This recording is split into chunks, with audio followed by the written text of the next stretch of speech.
오늘 나눈 하나님 말씀 사무엘하 7장 22절로 29절입니다. 사무엘하 7장 22절로 29절 말씀 제가 봉독해 드리겠습니다. 그런즉 주 여호와여 이름으로 주는 위대하시니 이는 주의 우리 귀로 들은 대로는 주와 같은 이가 없고 주 외에는 신이 없음이니이다. 땅의 어느 한 나라가 주의 백성 이스라엘과 같으리까?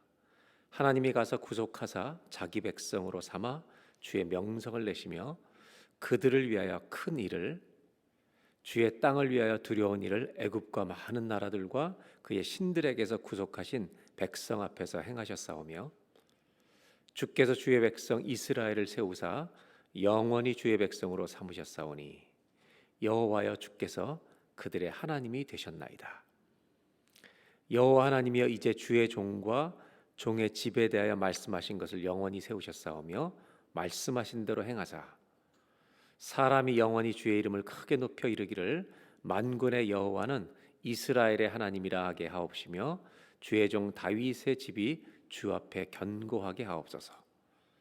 만군의 여호와 이스라엘의 하나님이여 주의 종의 귀를 여시고 이르시기를 내가 너를 위하여 집을 세우리라 하셨으므로 주의 종이 이 기도로 주께 간구할 마음이 생겼나이다. 주 여호와의 오직 주는 하나님이시며 주의 말씀들이 참되시니이다. 주께서 이 좋은 것을 주의 종에게 말씀하셨사오니 29절을 다 같이 읽겠습니다. 이제 청하건대 종의 집에 복을 주사 주 앞에 영원히 있게 하옵소서. 주 여호와께서 말씀하셨사오니 주의 종의 집이 영원히 복을 받게 하옵소서 하니라. 아멘. 24절 한 절만 다시 보겠습니다. 24절, 이 구절은요 구약 성경에서 굉장히 중요한 반복되고 있는 구절입니다. 24절을 우리 다 같이 함께 봉독합니다. 주께서 주의 백성 이스라엘을 세우사 영원히 주의 백성으로 삼으셨사오니 여호와여 주께서 그들의 하나님이 되셨나이다. 구약 성경에 흐르고 있는 변함없는 이야기가 있습니다. 하나님이 이스라엘을 자기 백성으로 삼으시고 하나님은 그들의 하나님이 되어주셨다는 것, 이것이 구약 성경에 반복됩니다. 이것은 그냥 나온 얘기가 아니라 하나님이 이 인류를 구원해 가시기 위한 하나님의 구속의 약속 가운데서 이루어져가는 하나님의 계획에서 지금 나오고 있는 이야기입니다. 우리는 지금 계속해서 성경이 무엇을 말하고 있는가를 우리 자녀들과 함께 말씀을 나누고 있는 중입니다. 성경을 펼치면 창조가 시작되고 그 다음 이야기는 타락입니다.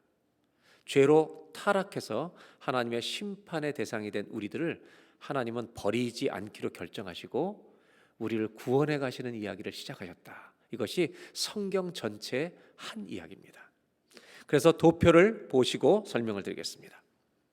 이 구속의 시작은 하나님은 한 사람 아브라함을 선택하는 것부터 출발합니다.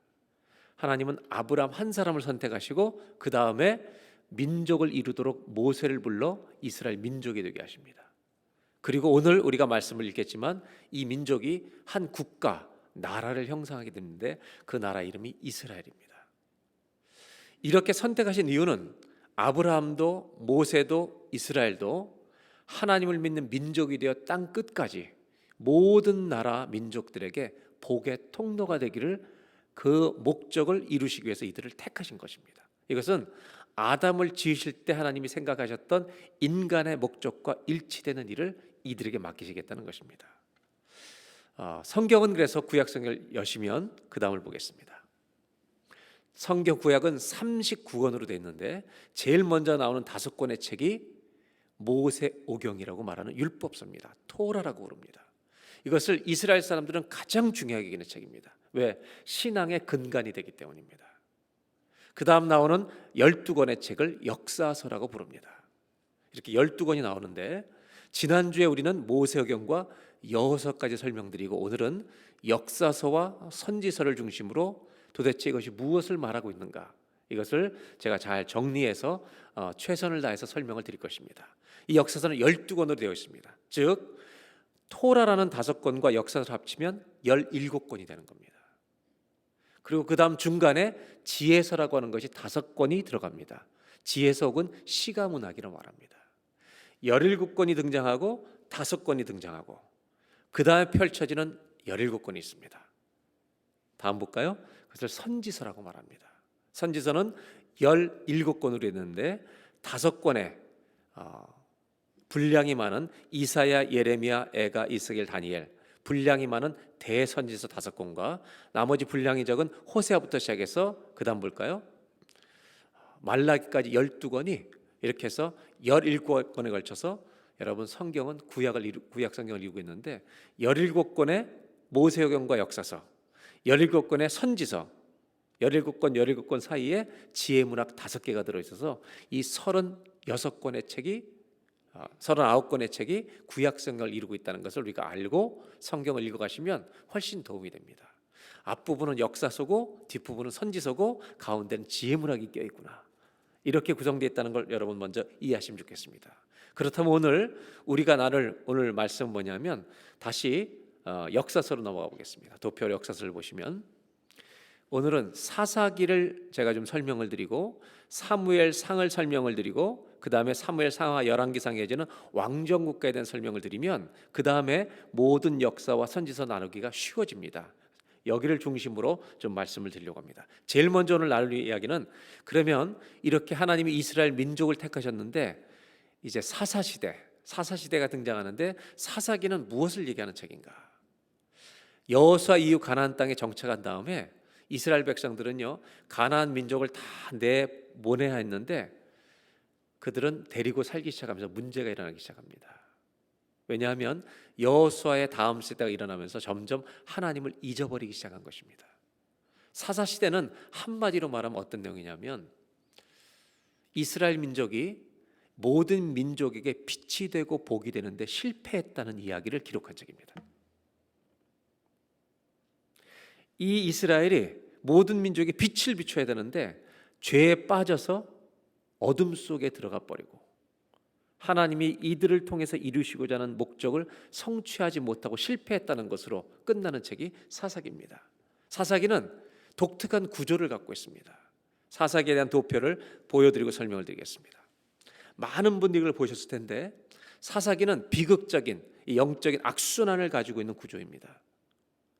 이들은 하나님을 잊어버리기 시작했고 아주 급속하게 하나님을 잊어버리기 시작했습니다. 그리고 자기의 소견대로 타락이라고 하는 이 죄라고 하는 근원이 내 마음대로 살겠다는 것인데 그것이 다시 반복되는 겁니다.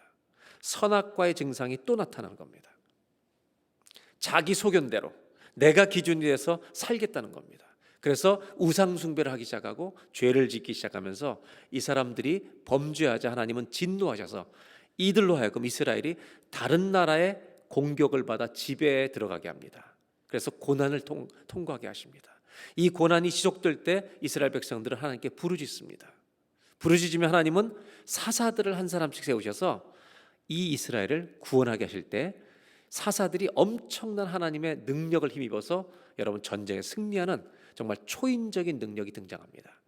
그래서 이스라엘 백성들을 구원하시고 또 평안을 주십니다. 평안이 어느 정도 유지되면 또 이스라엘은 범죄합니다. 이 사이클이 계속 돌아가는 이야기가 사사기입니다. 이스라엘은 분명히 하나님의 선택을 받았습니다. 그러나 세상의 빛과 복이 되기에는 형편없이 부족하다. 이것을 보여주고 있습니다. 너무나도 연약합니다. 우리도 마찬가지죠. 하나님의 자녀로 거듭난 하나님 백성들인데 세상에 살아보면 그 구별된 삶을 사는 것이 절대로 만만하지가 않습니다. 실패할 때가 참 많습니다. 특별히 이들이 가나안 민족을 몰아내지 못한 결과로 찾아온 것이 뭐냐면 이 당시에 이제 농경 사회를 농업 중심으로 살고 있던 가나안 땅의 민족들은요 바알이라고 하는 우상을 섬겼는데 바알 신과 하나님은 완전히 다른 특징을 가지고 있습니다. 하나님은 참 신이신데 하나님은 한 가지 명령입니다. 하나님의 말씀에 귀를 기울이고 끝까지 주님을 따르라는 것입니다. 이것이 기독교입니다. 구별된 삶을 살으라는 것입니다. 그런데 바알 우상은요 매우 매력적입니다. 이것은 종교가 아니라 거의 비즈니스입니다. 종교적 형태를 띤 비즈니스입니다. 왜? 이 바알 우상의 특징은 사람들이 원하는 대로 해주는 것입니다. 성적으로 완전히 범죄할 수 있고 모든 걸 풍요롭게 할 수 있고 이것을 다 서포트하는 게 바알 우상입니다. 이스라엘 백성들은요 수없이 넘어집니다. 풍요를 보장받죠. 죄의 쾌락을 즐길 수 있죠. 바알은 사람의 말을 잘 듣는 우상이었습니다. 하지만 하나님은 끝까지 주님 말씀을 들으라고 계속 이스라엘에게 요구하십니다. 결국 이스라엘 백성들은 범죄하여 고통을 겪었고 하나님은 부르짖는 그들에게 사사를 보내서 건져내신 이야기가 사사기의 내용입니다. 그러나 사사들의 특징이 있습니다. 일시적으로 구원하는 것이 사사의 역할인데 사사들은 온전한 사람들이 아니었습니다. 예를 들면 우리가 잘 아는 삼손이 있습니다. 삼손은 블레셋에서 건져주시기 위해서 하나님이 세우신 사사입니다. 평생 인생을 바친 나실인입니다. 구별된 사람입니다. 그의 힘은 어디서 나오는지 아시죠? 머리입니다. 삼손은 엄청난 능력으로 블레셋에서 건져냅니다. 초인적인 능력이 나타나는 대단한 사사였습니다. 그런데 그는 유혹에 빠져서 죄로 넘어지게 됩니다. 드릴라라는 여자 때문에 자기의 모든 힘의 비밀을 밝혀서 잘려진 채로 결국은 잡혀가서 여러분 포로가 됩니다. 이 삼손이 마지막에 하나님께 기도해서 다시 한번 블레셋을 무너뜨리는 역사를 이루고 죽지만 이 삼손에게는 양면성이 나타난다는 겁니다. 하나는 하나님의 신적인 능력, 초인적인 능력을 받아서 승리하는 사사로 쓰임 받는 한 가지 면이 있는가 하면 또 하나는 죄에 넘어지는 연약한 한 인간의 모습을 가진 양면성을 가진 불완전한 인간의 모습으로 삼손이 등장한다는 것입니다. 이것은 마치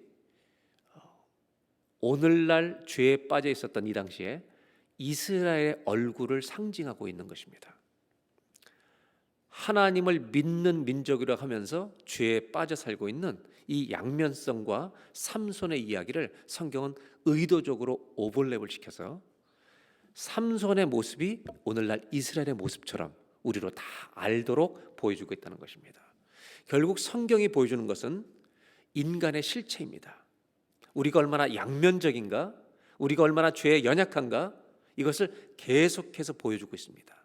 그래서 사사기에 이 결정적인 실패의 원인은 몇 가지가 있지만 딱 한 가지로 아주 굉장히 중요하게 다루는 것은 딱 하나입니다.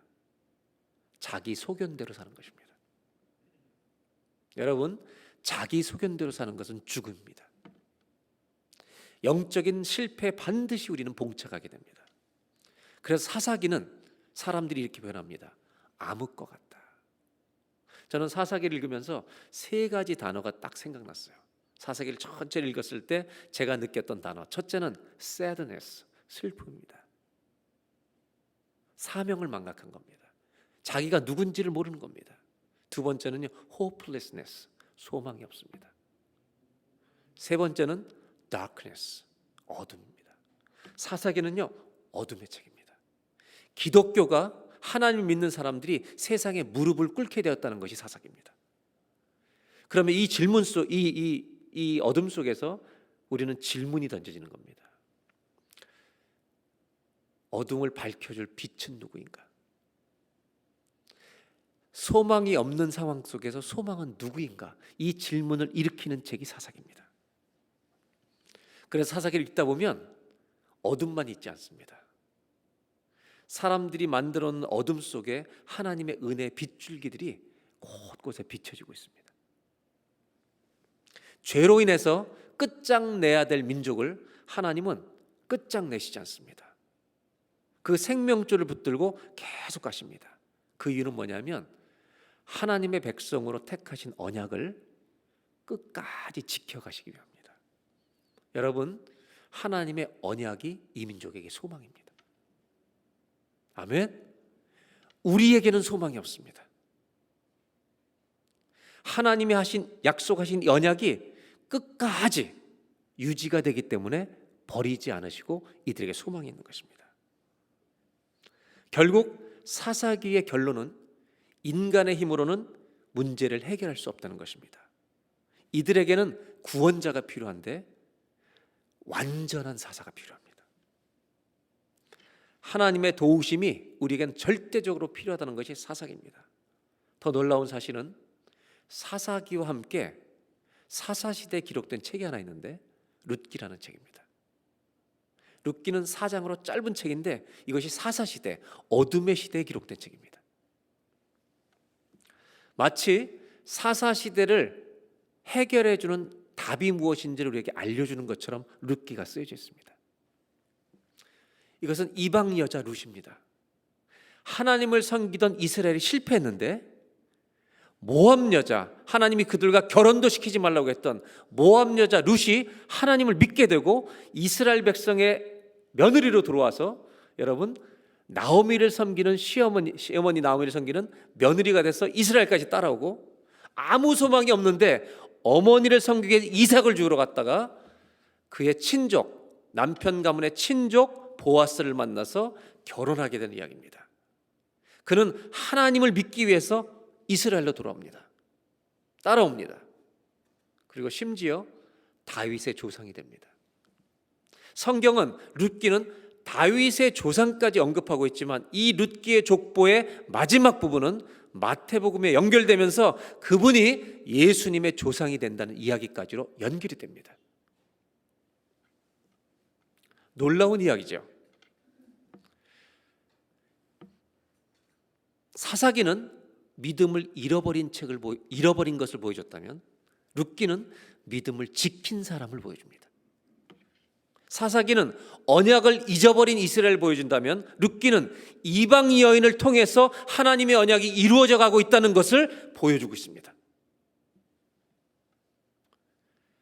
사사기는 질문입니다. 누가 우리의 소망인가? 룻기는 마치 대답 같습니다. 우리의 소망은 다윗의 후손이다. 이스라엘이 하나님의 빛이 되고 모든 민족에게 복의 통로가 되려면 어떤 앞으로의 변화가 필요할 것인가? 여러분, 이스라엘에게 필요한 것은요, 좋은 지도자입니다. 그 좋은 지도자가 어떤 사람으로 등장해야 될까? 이것을 소개하는 책이 그 다음 책 사무엘상입니다. 사무엘상은 여러분이 잘 아는 대로 한나라고 하는 여인의 이야기로 시작합니다. 제가 도표를 보고 설명드리겠습니다. 이것도 상징적입니다. 한나는 영적으로는 주님께 의지하는 믿음이 깊은 여자였습니다. 근데 신체적으로 자녀를 못 낳습니다. 이스라엘은 영적으로 자녀를 낳지 못하는 열매가 없는 상태에 있었습니다.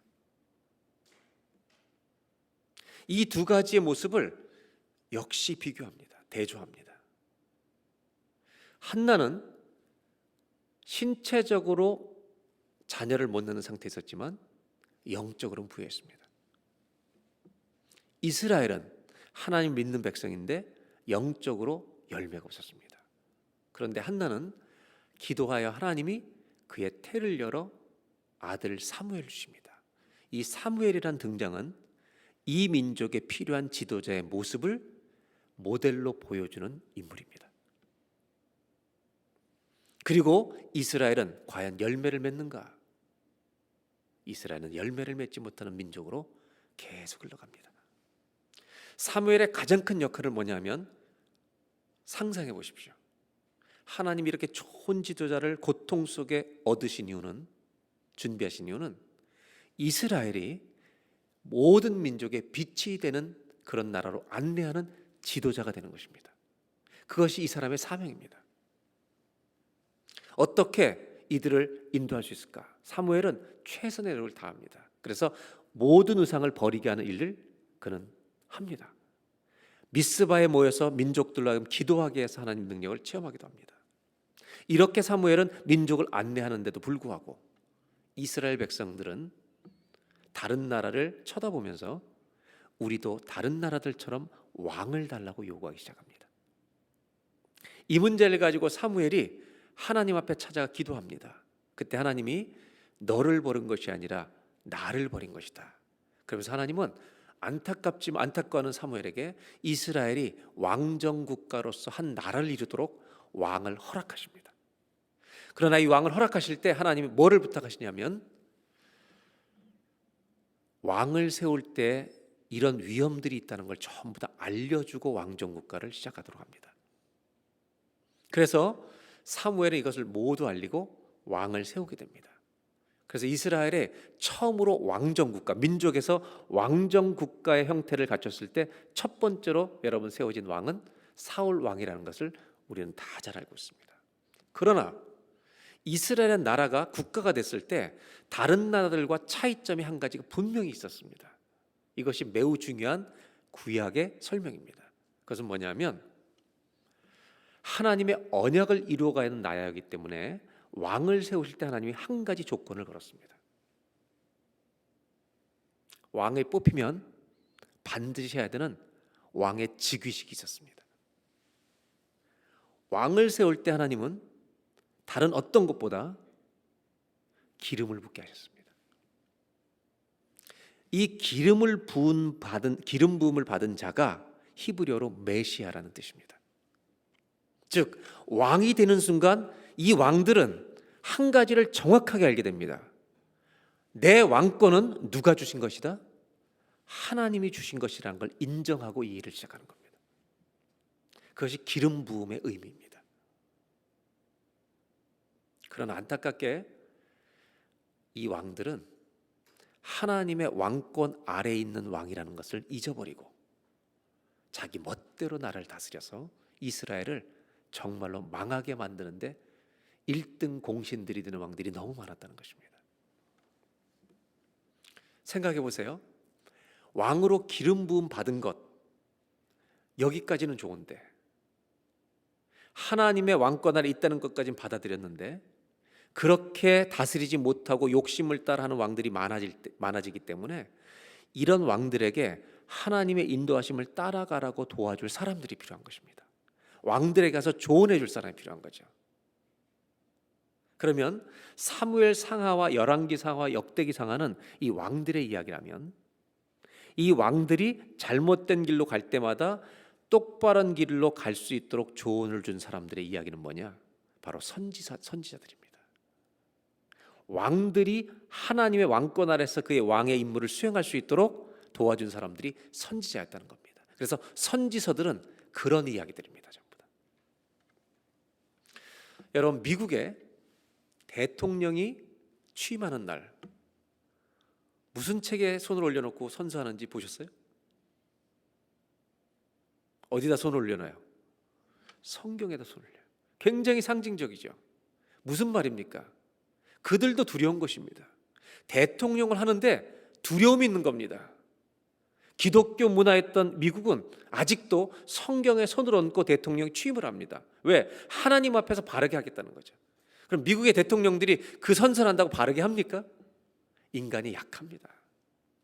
어느 특정 대통령을 비방하거나 이러려고 하는 거 아닙니다. 미국의 대통령 중에는 존경받는 사람도 있었고 그렇지 못한 사람도 허다했다는 것입니다.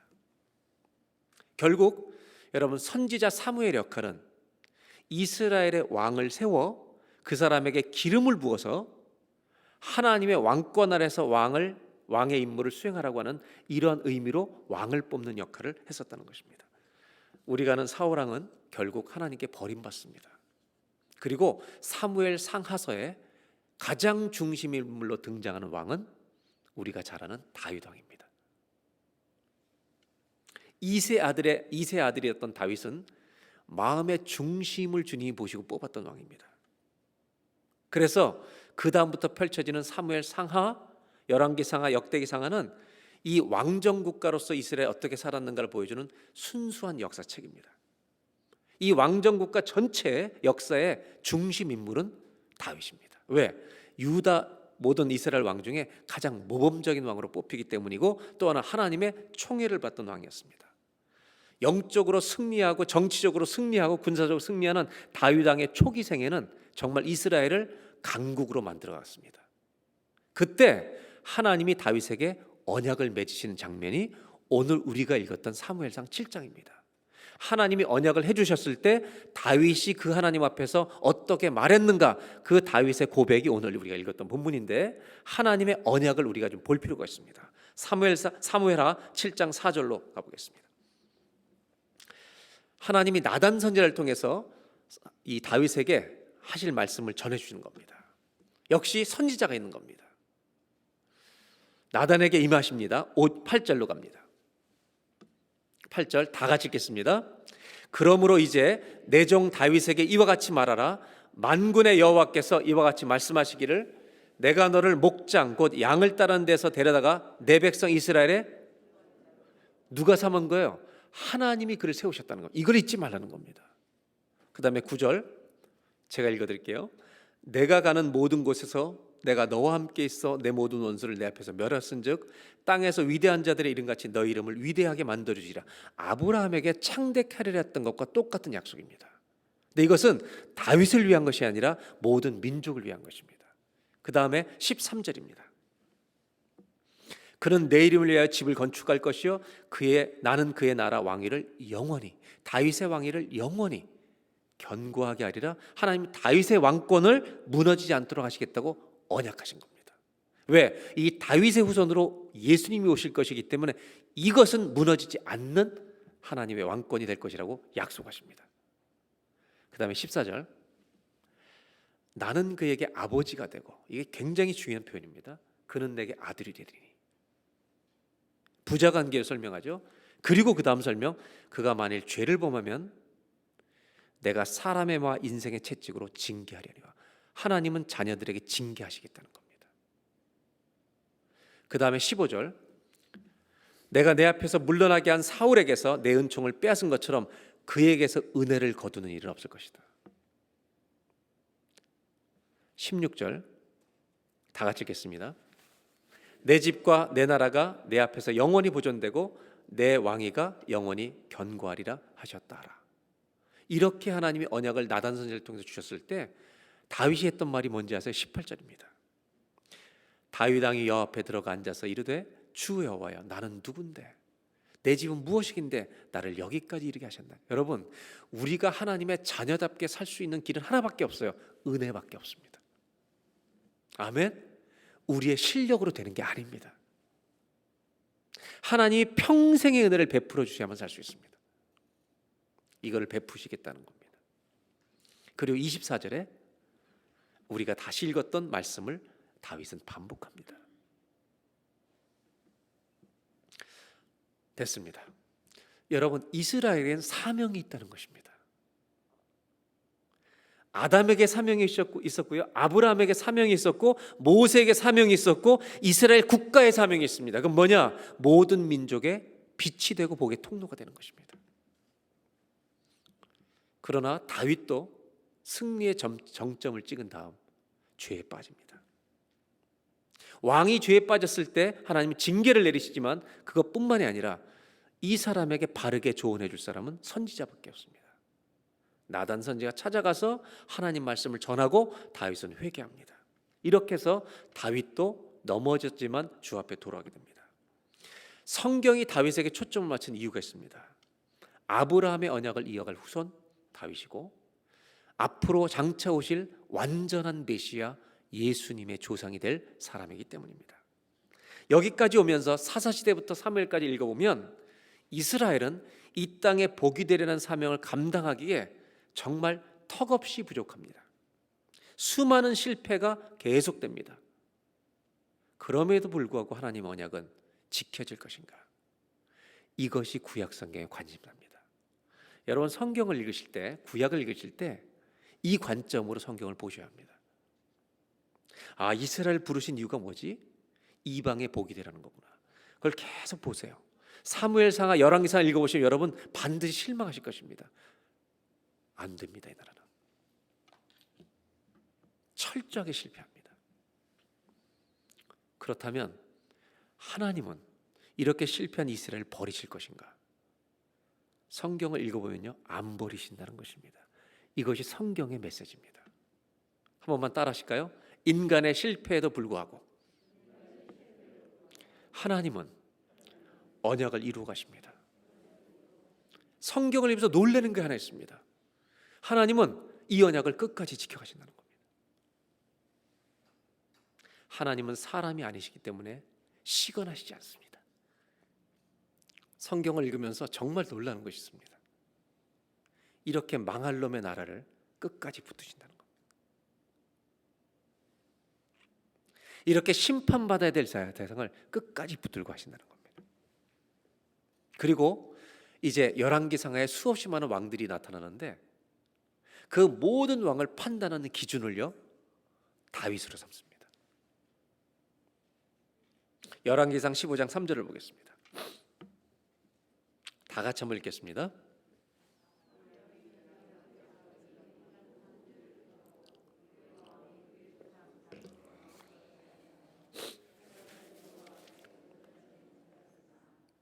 하나님은 모든 왕들을 평가할 때 기준이 누구냐? 다윗입니다.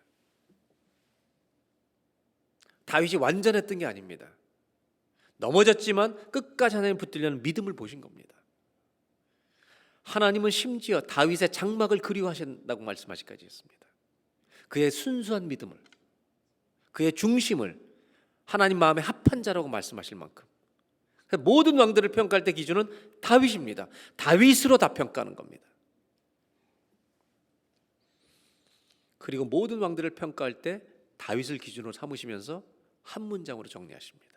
이것이 우리한테 굉장히 중요한 열왕기상하세 교훈입니다. 그건 뭐냐면 이 사람이 얼마나 전쟁에 승리했느냐, 얼마나 성공 업적을 남겼냐, 이것이 아닙니다. 이것은 우리 모든 인생에도 똑같이 적용됩니다. 모든 왕들을 평가하실 때 하나님의 기준은 다윗이고요, 내용은 하나님과 어떤 관계에 있었는가가 넘버원의 기준입니다. 저와 여러분들의 인생을 평가할 때도 주님은 한 문장으로 정리하실 겁니다. 모든 왕들을 한 문장으로 끝내십니다. 여호와 보실 때 기뻤다, 여호와 보실 때 악했다. 둘 중에 하나입니다. 여러분, 하나님과 바른 관계 속에 머물도록 최선을 다하는 그리스도인이 되시기를 주의 이름으로 축원합니다. 왜? 우리 인생이 끝나는 날 주님은 한 문장으로 정리할 것입니다. 너 나랑 잘 지낸 사람이다. 왕정국가는 뭘 보여주는가? 실패를 보여줍니다.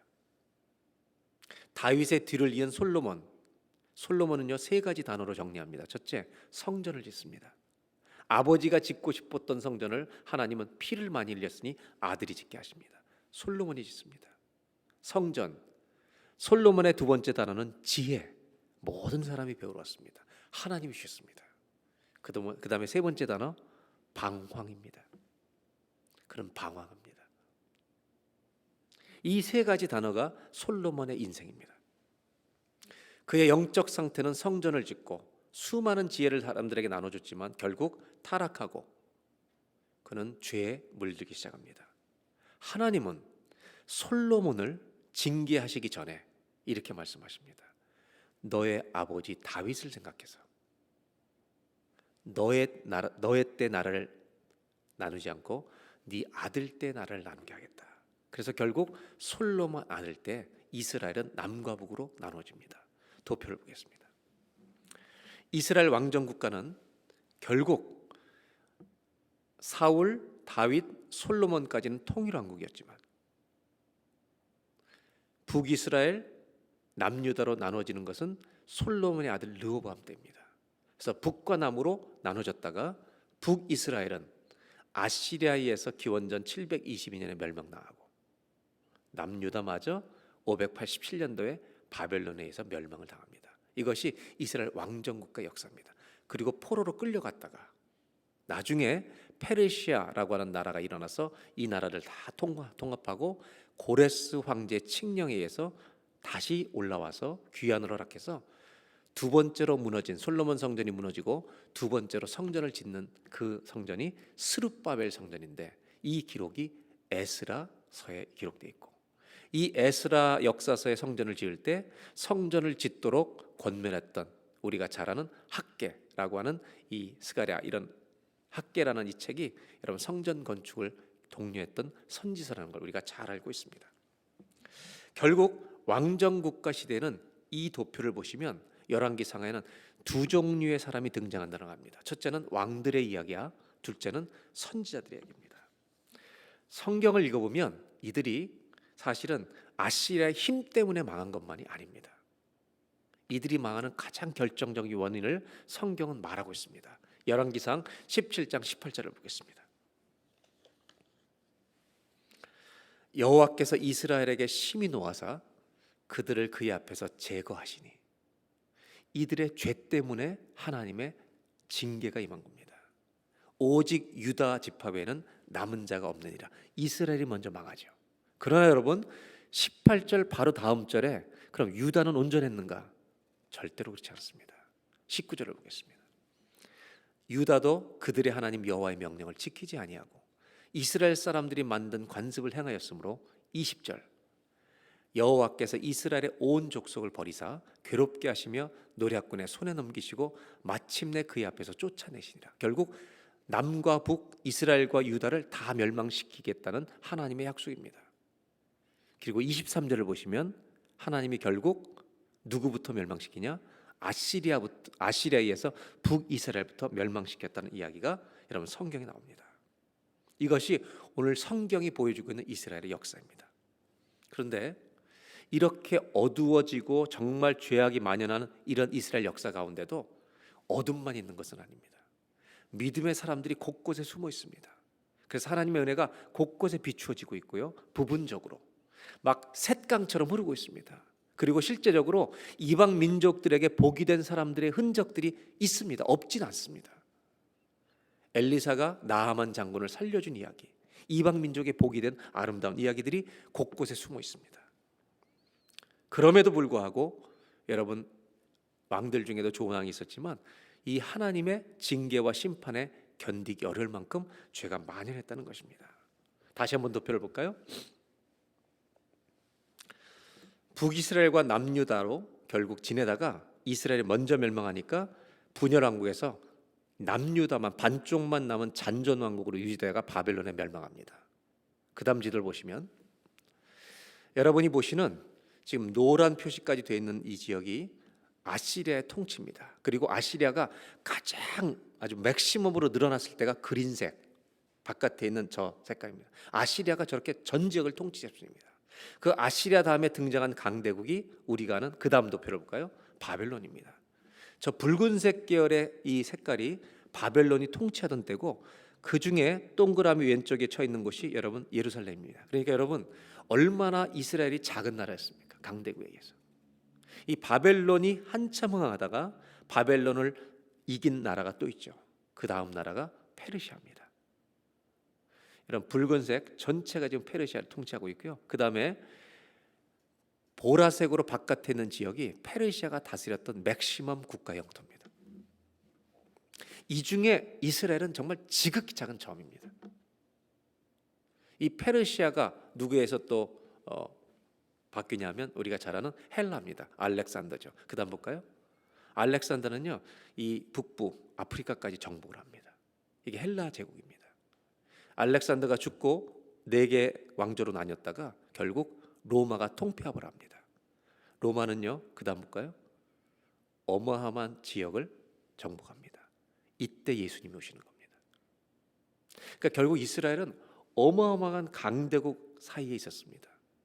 하나님은 이 작은 민족을 택해서 이들이 하나님을 잘 섬길 때는 평안이 있게 하고 이들이 하나님을 오랫동안 떠나면 결국 약속의 땅까지 잃어버리게 하신 것입니다. 이것이 구약의 역사입니다. 더 안타까운 것은 남유다가 멸망할 때입니다. 남유다가 멸망하는 마지막 이야기가 열왕기하에 나오는데 남유다의 마지막 왕이 시드기야입니다. 이 왕은 그 바벨론 포로를 끌려갈 때 잡혀가서 눈까지 뽑힘을 당합니다. 이스라엘 남유다 완전 멸망이고 끝입니다. 이것이 열왕기의 역사입니다. 결국 이스라엘이 끝장나는 겁니다. 근데 신기한 것은 이스라엘 나라도 잃고 다 잃어버렸는데 작은 소망 하나를 성경에 적어 놓으십니다. 열왕기하 25장 27절입니다. 제가 설명드릴게요. 시드기야 왕 바로 직전에 여호야긴이라는 왕이 있었습니다. 이 여호야긴은 마지막 시드기야의 조카예요. 그의 아버지 여호야김의 아들이에요.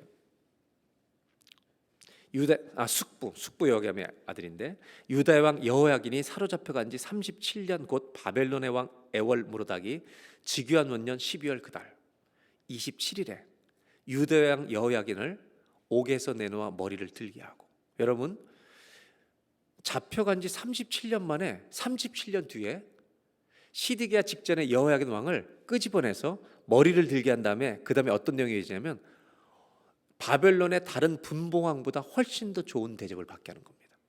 이건 있을 수가 없는 겁니다. 역사 속에 이런 일이 일어날 수가 없죠.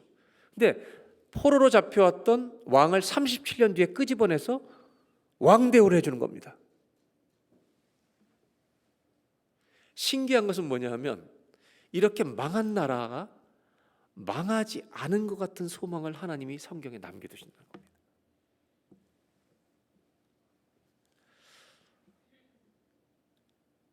뭘 얘기하시냐면, 하나님의 백성들이 아무 일도 할 수 없는 처지에 이르렀을 때 하나님은 언약을 지키시기 위해 뭔가를 행하고 계시다는 것입니다. 이스라엘의 힘으로 이스라엘이 회복되는 게 아닙니다. 하나님의 언약을 지키시기 위해서 바벨론이 끝나고 페르시아가 등장했을 때, 고레스 왕이 다스리고 있을 때 그를 명령해서 이스라엘 백성들이 돌아오게 하는 포로의 기한이 시작되는 것입니다. 오늘 제가 두 번째로 정리하려고 하는 게 있습니다. 제가 사무엘 상하서와 열왕기 상하서의 역사를 조금 설명해 드리니까 결론이 뭔지 아세요? 절망입니다. 소망이 없는 겁니다. 사람의 역사를 기록한 책에는 소망이 없다는 것입니다. 저와 여러분의 역사를 기록한 역사의 기록을 놓고 보면 하나님 보실 땐 소망이 없습니다. 여러분, 인간의 역사엔 소망이 없습니다. 그런데 어디에 소망이 있냐면 하나님이 이들을 향해 주신 말씀에 소망이 있습니다.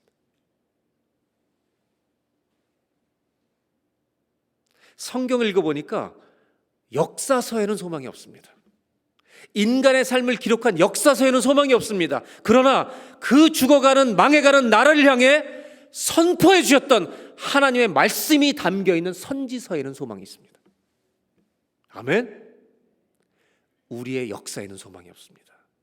하나님 말씀에만 소망이 있습니다. 나라가 망했을 때, 바벨론에 멸망당했을 때 이사야 선지자가 했던 말이 뭔지 아십니까? 여러분 잘 아는 말씀이, 나라가 망해 있는 상태에서 43장 1절, 너를 창조하신 여호와께서 말씀하신다. 내가 너를 지명하여 불렀나니 너는 내 것이라. 여러분, 망한 사람들에게 너는 내 거야 여전히라고 말하는 것은 소망이 될 줄로 믿습니다. 선지서가 소망입니다. 11절입니다. 나는 여호와라, 나의 구원자가 없느니라. 아멘. 망해 있을 때 이 말씀을 주시는 겁니다. 18절, 우리가 잘 아는 유명한 말씀이죠. 이전 일을 기억하지 마라, 옛날을 생각하지 마라. 19절, 내가 새 일을 행한다.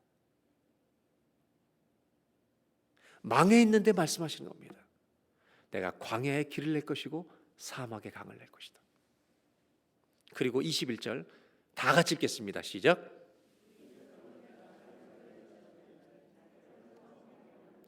이 백성은 하나님의 언약 백성이다. 하나님을 온 땅에 알릴, 나를 찬송하게 할 민족이다. 하나님의 언약은 변함이 없는 것입니다. 이렇게 되기 위해서 이스라엘 할 건 하나밖에 없다는 겁니다. 이게 구약의 준제죠. 선지서의 주제입니다. 그게 뭐예요? 하나님께 돌아오라는 것입니다. 떠났던 이스라엘 백성들이 마음을 돌이키라는 겁니다. 이것이 구약의 주제입니다. 오늘 저는 성경을 두 번째로 정리하면서 나누고 싶은 결론입니다. 여러분, 역사서에는 소망이 없습니다. 왜? 사람들의 삶을 기록했기 때문에. 실패하고 실패한 역사서에 대해서 소망은 어디에 있느냐? 선지서에 있는 겁니다. 하나님 말씀이 선포될 때 여러분 소망이 있을 줄로 믿습니다. 유다가 멸망하고 바벨론 포로기에 빠져 있을 때 에스겔 선지자가 뭐라고 선포합니까? 마른 뼈에, 골짜기에 있는 마른 뼈에 성령의 바람이 불면 여러분 여호와의 군대가 될 것이라는 것입니다. 죽은 자에게 소망은 우리를 살리실 수 있는 분밖에 없습니다. 그래서 선지서가 있는 것입니다. 한번 따라 하실까요?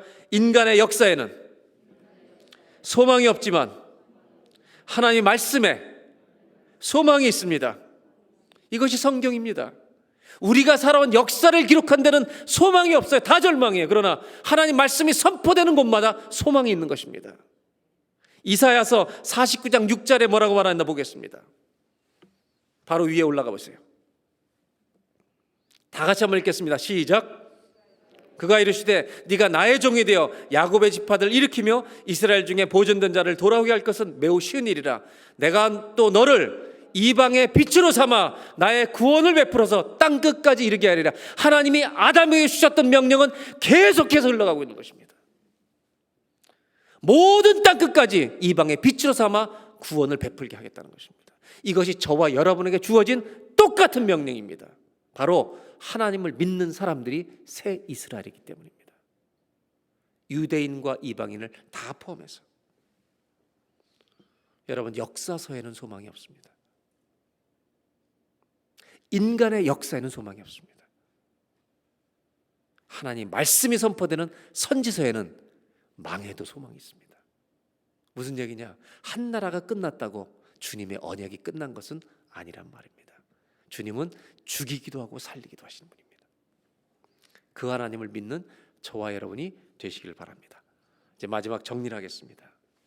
예레미야는요, 새 언약을 주십니다. 에스겔은 새 성전을 주십니다. 그리고 이사야서는 53장에 이렇게 말합니다. 53장 4절로 6절. 이해할 수 없는 말씀이 갑자기 등장합니다. 예레미야는 하나님이 새 언약을 맺어주십니다. 에스겔은 새 성전을 주셔서 여기서 은혜의 강이 흐르니까 이 강이 흐르는 곳마다 모든 것이 살아나리라. 이사야서는요, 당황스러운 말씀이 나옵니다. 제가 읽겠습니다. 그는 실로 우리의 질고를 지고 우리의 슬픔을 당하였거늘 우리는 생각하기를 그는 징벌을 받아 하나님께 맞으며 고난을 당한다 하였도다. 5절. 그가 찔림은 우리의 허물 때문이요 그가 상함은 우리의 죄악 때문이라. 누구를 얘기하시는 겁니까? 고난의 종이 오실 것이라는 겁니다. 어둠이 깊어질수록, 왜 구약이 중요한가? 어둠이 깊어질수록 우리의 구원자에 대한 갈망이 생긴다는 것입니다. 이스라엘 백성들은요, 나라가 어려워질수록 메시아를 기다리는 겁니다.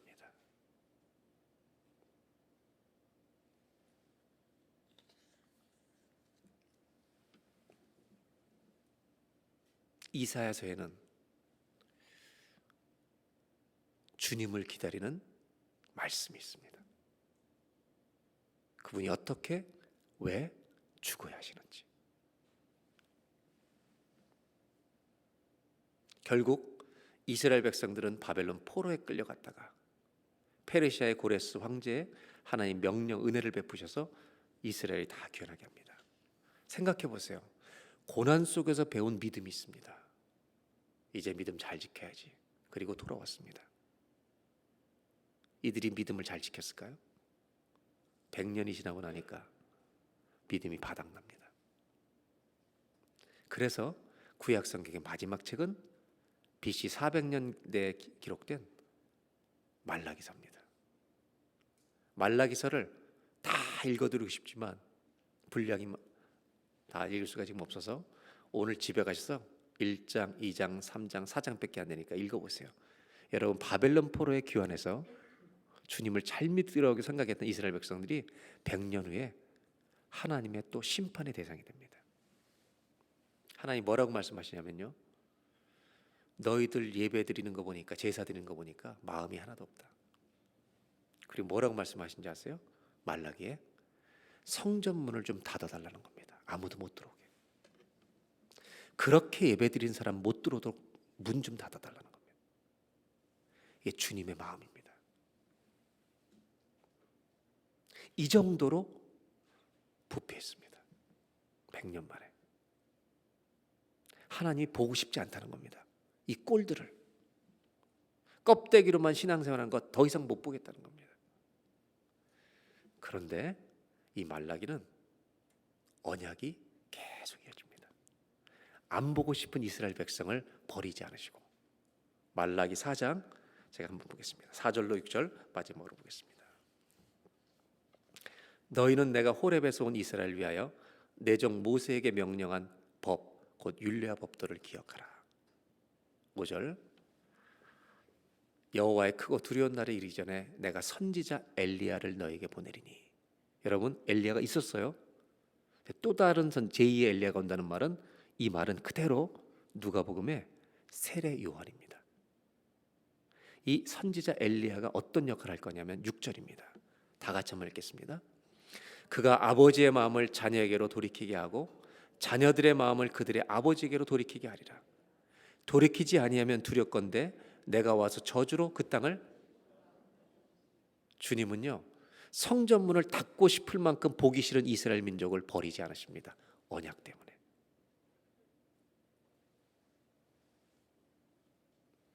그들을 돌이키도록 선지자를 보내시겠다는 겁니다. 죄를 향해 거침없이 살아가고 있는 이 이스라엘 백성들, 이 죄인들을 향해 끝까지 달려오시는 하나님의 사랑과 긍휼이 아니면 그들이나 우리에게는 소망이 없습니다. 주님이 오셔서 이들을 회복시키시고 우리를 살리시고 고치실 줄로 믿습니다. 구약의 결론은 무엇입니까? 한 사람, 한 민족, 한 나라에게 소망이 있다는 말입니까? 없다는 말입니까? 그들대로 내버려두면 소망이 없다는 것입니다. 아무리 긴 시간을 주어도 소망이 없다는 말입니다. 그런데 성경이 소망인 이유는 하나님의 은혜가, 하나님의 사랑이 우리를 향해 멈추지 않고 언약을 따라 흘러오고 있다는 것입니다. 결국 이 모든 것을 완성하실 예수님이 오시고 계시는 중입니다. 마지막 결론을 좀 나누려고 합니다. 역사의 끝은 무엇인가? 과연 죄인에게 최고의 소망은 무엇인가? 완전한 사사, 완전한 리디머, 기업 물을 자, 완전한 메시아는 예수 그리스도밖에 없습니다. 이 이야기가 구속의 완성으로 이제 신약, 구속의 성취로 신약에 이를 것입니다. 오늘 이 성경을 읽어보니까 이렇게 결론을 내릴 수 있습니다.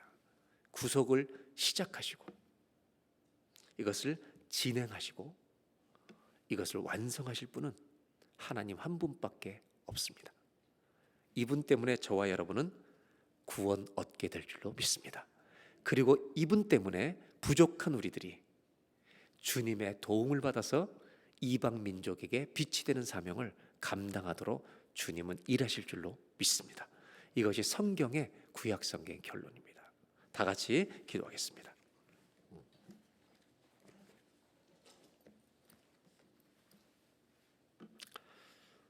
우리 1, 2분만 기도할 때 하나님, 인간의 역사에는 소망이 없습니다. 실패의 역사입니다. 죄의 역사입니다. 그러나 하나님 말씀의 소망이 있습니다. 왜? 죽은 자를 살리실 것이기 때문에, 죄인을 고치실 것이기 때문에, 깨어진 자란 사람을 회복시키실 것이기 때문에, 그래서 이방의 빛으로 사용하실 분이 하나님이시기 때문에 여러분, 우리는 말씀 붙들고 주님 붙들고 그분 의지할 때 절망이 소망이 되는 것입니다. 구약 성경은 우리에게 이렇게 말합니다. 말씀이 소망이다. 언약이 소망이다. 하나님의 사랑과 은혜가 소망이다. 우리에게 주님이 필요합니다. 이 시간 다 같이 기도할 때 하나님, 그리스도인답게 살아가는 하나님 백성 되기 위해 우리의 역사 가운데 주님의 간섭하시는 Divine Interference, 하나님의 간섭이 일어나는 놀라운 은혜가 일어나게 하여 주시옵소서. 내 마음대로 사는 자가 아니라 하나님의 말씀을 따라 순종하며 살아갈 수 있도록 주여 우리를 빚어주십시오. 다 같이 한번 합심하여서 잠시 기도하겠습니다.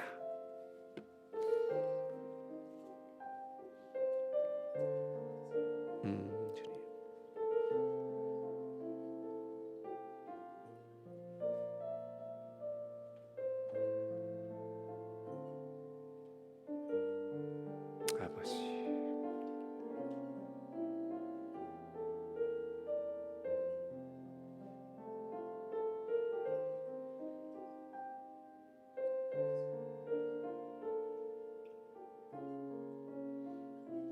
주여 아버지,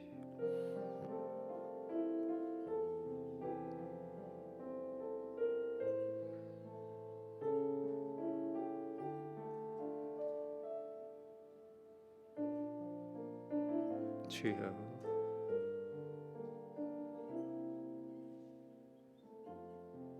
하나님 아버지, 인간이 수없이 실패해도 하나님의 언약은 지키십니다. 여러분, 하나님 소망은 인간의 역사에 없습니다. 하나님 말씀의 소망이 있는 줄로 믿습니다. 하나님 말씀하신 것은 끝까지 지키실 줄로 믿습니다. 이스라엘이 다 망했을 때 내가 너를 지명하여 불렀나니 너는 내 것이라. 주님 말씀하시면 이루어질 줄로 믿습니다.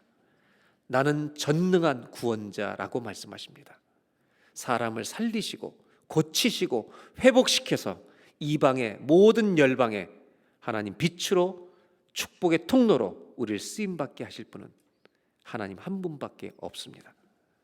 그분의 말씀을 신뢰하며 믿음의 길을 걸어가는 매일 고침받는 우리 모두가 되게 하여 주옵소서. 예수님의 이름으로 기도하옵나이다.